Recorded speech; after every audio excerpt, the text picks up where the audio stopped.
Alright guys, so now we're going to take a look at breadcrumbs and footer. So these are actually components that you usually want to stretch all the way across. So notice that the start here is actually below the container. So that way it goes all the way across and it's not restricted inside the container. And the breadcrumb is very, very similar to a nav bar. It's structured pretty much the same way. We have our nav tag. I'm actually just going to give it a class of gray to change the color. And we're going to give it the nav wrapper class, which, just like all nav bars, gets this class. Okay, and let's also give it a container so that the words aren't stuck up to the side. Okay, so that pushes those over. And then we have our div here. Now this, I'm actually going to give this div a class of call and S12. Okay, so just a 12 column row. And then for each of these A tags here, we're going to do class equals breadcrumb. And that'll spread them out a bit and just make them look much better. So let's say class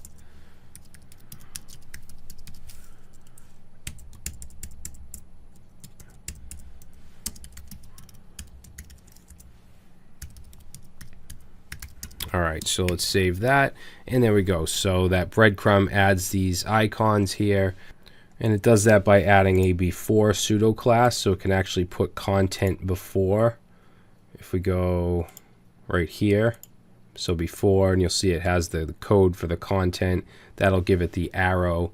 It's using the material icons font family, the font size, so they're 25 pixels. And then the actual text is 18 pixels. Alright, just adds a little bit of padding and stuff. So that's a breadcrumb, very, very easy. And what's cool is automatically the last link is automatically lighter than these ones, because you would be on for instance, the Brad profile. Alright, then you would have this go to your users page where it displays all your users, and then your home page would be here. Alright, so let's now create a footer. So you can see I just have blank footer tags here. We're just going to create this from scratch. So there's a class we can use called page footer.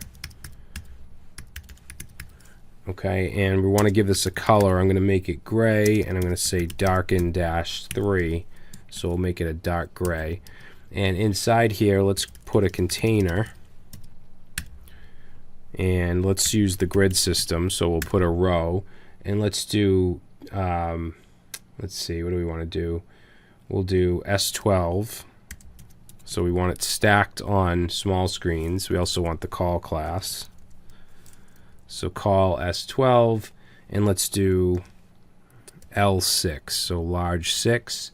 And inside here, we'll put an H5, and let's just say about us, and we'll give this H5 a color. We don't have to do this stuff, but I figure we'll just kind of do this throughout the course so that you're constantly reminded of how to add colors and stuff like that, how to lighten it, all that good stuff. All right, so we'll give it gray text, and let's lighten it. Oops. Say lighten 3, and then under the H5 I'm going to put a paragraph with some dummy text. So I'm just going to do lorem 20 tab, which will give us some dummy text. So we'll save that. Let's see, you know what, let's do M6 so that on medium screens it's also 6 columns. And then underneath this column, we're going to do the next one, which will be, it'll have the class call, it'll have, let's do S12, and let's do, let's see, M4. Yeah, we'll do M4, but let's offset it by 2, because we have 6, 4, which is 10, and we want to offset it by 2, so we'll say offset dash M2. Whoops, dash M2. All right, and then in here, let's put an H5 again, and let's say links. So this will be just a list of links. We'll also give this a class of gray, or I'm sorry, gray text. And let's see, actually this should be text lighten, since it's just text, it's not the background. Do the same thing here.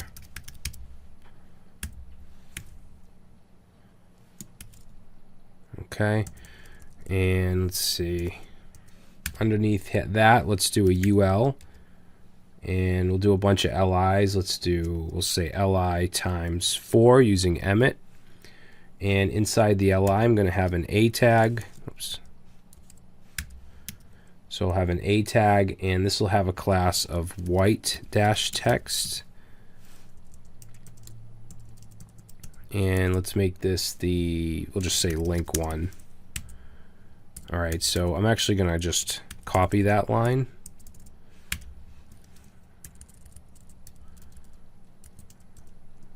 And we'll go ahead and paste these in.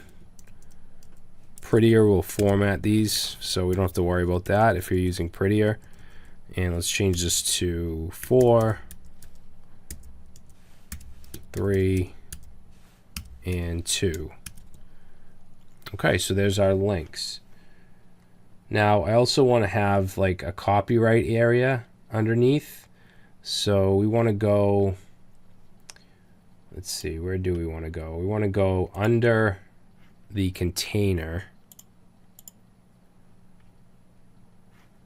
Yeah, let's go under the container, which is right here, and we're going to put a class of footer dash copyright, and we'll put another container in here to restrict whatever's inside of it.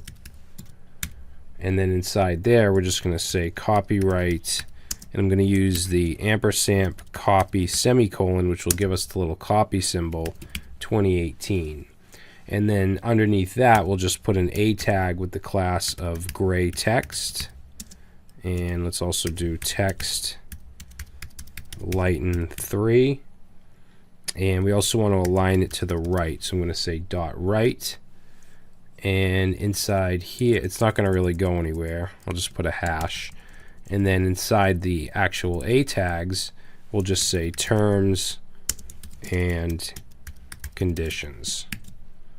And there we go. So now we have a little footer. Now I think it would look better if the copyright area was a little darker or just a different color. So what I'm going to do is in the copyright class, let's still do gray, but let's say darken -2 and save. All right, so I think that, yeah, that looks better. Yeah, so that's it. So we have a footer. If I make this really small, it'll stack on top of each other because we use the S12 class here, and we have quite a bit of space between the two because we set this one to be medium 4, and then we used an offset of 2, so it's kind of pushing it over a little. We could have just did another 6, like M6, and save, but you see how it's too close. I wanted to push it over a little, so it's good to set that offset.